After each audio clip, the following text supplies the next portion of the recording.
আজকের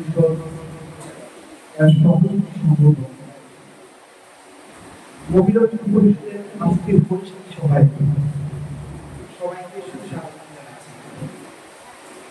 আজকের সভার সভাপতি বীর মুক্তিযোদ্ধা এবং আমাদের সচিব যিনি জেলাকে সাংগঠনিক দক্ষতা দিয়ে ফেলেছেন অ্যাডভোকেট অজিত সাহা, বীর মুক্তিযোদ্ধা অজিত সাহা, আমাদের যারা দীর্ঘদিন যারা কাজ করে যাচ্ছেন তখন সরকার, জয়নালদা, প্রশান্ত বাবু, যারা যুগের আহ্বায়ক অমৃত জনসংঘ সকলের প্রতি সাধুবাদ। এই মুহূর্তে প্রথমে আমি শ্রদ্ধা করে স্মরণ করতে চাই শ্রী মহেন্দ্র বর্মা মহোদয়কে, যিনি ঐক্য পরিষদের সহসভাপতি ছিলেন এবং আমির এই সংগঠন উনি সেবা করে গেছেন। আমি এখানে এসে যখন আমি শুনলাম যে বাপি বর্মা মহোদয় এখানে আসবেন, আমি ব্যক্তিগতভাবে আনন্দিত হয়েছি।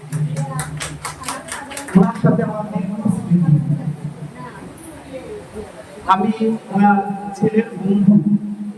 আমি যখন যুক্তরাষ্ট্রে চাঁদপুরে ইনচার্জ হিসেবে জয়েন করি, প্রায় 10 থেকে 11 বছর মানে আমার কর্মজীবনে আমি ওনার সান্নিধ্য অনেক পেয়েছি।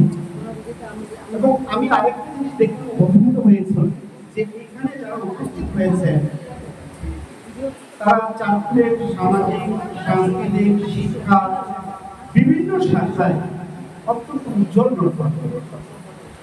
সেই সাথে আরেকটু বলছি যে উনি আমাদের চাঁদপুরের মেয়ে না, উনি গাজীপুরের মেয়ে। ওনার নাম রাখি নন্দী। উনি এনএসআই চাঁদপুরে কর্মরত এবং উনি আজকে আমাদের এখানে উপস্থিত হয়েছেন। এই কারণে আমার সম্পর্কে আমার অনুভূত হয়, আমি একটু আনন্দিত। সেই সাথে আমার মনে হয় this is the first time যে সামাজিকভাবে কোনো অনুষ্ঠানে আমি এবং আমার স্ত্রী বাড়িতে একই সাথে প্রথম আজকে আসছি এখানে। এটা আমার মেয়েটাকে পুনাকে দেওয়ার কারণে শিল্পাটির সাথে পরিচয় আমার হয়েছে এবং রাখি ম্যাডাম যেটা বলছে শিল্পাটি জানে আমাকে ম্যানেজ, কাকে কিভাবে ম্যানেজ করতে হয় এটা শিল্পাটি জানে। যাই হোক, আপনাদের পথ চলা শুভ হোক, সুন্দর হোক।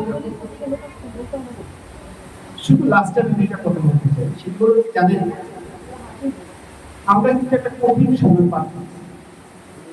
বাংলাদেশের নারীদের অধিকার, নারীদের সুরক্ষা, নারীদের স্বাধীনতা প্রকৃত আপনারা যারা নারী তারা এই জিনিসটা উপলব্ধি করে। এই ফোরাম একটা প্ল্যাটফর্ম, আমরা সমাজে নারীদের অধিকারের কথা বলি, সুরক্ষার কথা বলি।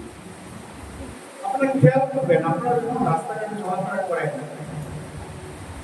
আপনাদের দিকে তাকিয়েই অনেকে আপনাদের ধর্ম এবং আপনাদের নারীত্ব নিয়ে কথা বলে।